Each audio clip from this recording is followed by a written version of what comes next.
Bonjour à tous, alors aujourd'hui je propose un petit exercice sur la proportionnalité. Donc le but de cet exercice est de voir si on est dans une situation de proportionnalité ou pas. Je t'invite donc à faire cet exercice, donc de mettre la vidéo en pause et lorsque tu auras terminé, de mettre la fonction play afin de pouvoir voir la correction avec les explications. Je suppose que tu as eu le temps de faire cet exercice, donc nous allons pouvoir corriger cela ensemble. Alors, l'exercice on nous dit quoi?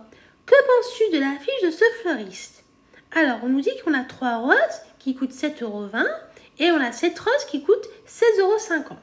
Donc, si tu veux, on peut modéliser ce petit problème dans un tableau. Donc, on va écrire ça. On va écrire ici les roses. Et ici, on va écrire le prix.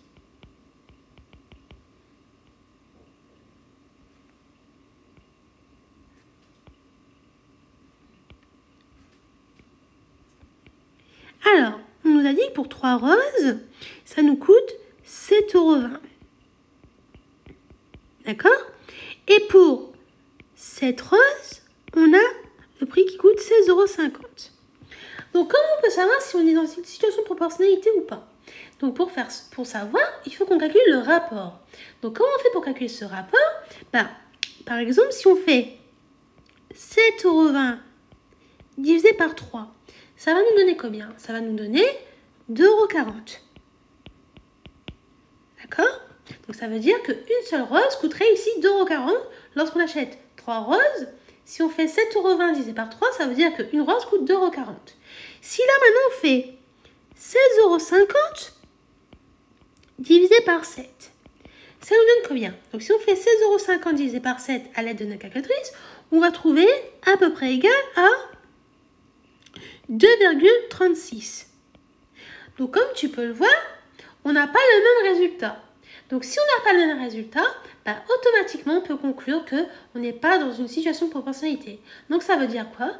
Que le prix n'est pas proportionnel au nombre de roses. Donc on va écrire tout ça au propre.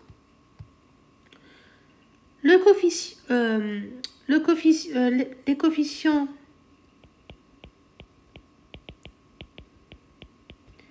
ne sont pas égaux. Donc, on n'est pas dans une situation de proportionnalité. D'accord? Et donc, qu'est-ce qu'on peut dire aussi en plus? Que le prix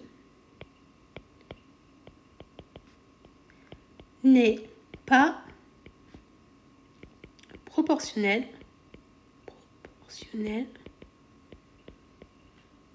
au nombre de roses. Voilà.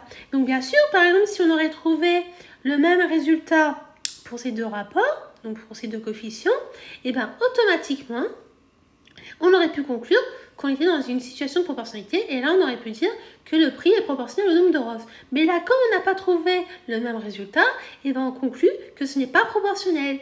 Voilà, donc j'espère que tu as compris ce que je viens de te dire et j'espère que tu as compris toutes les explications et je te dis donc à bientôt et au revoir.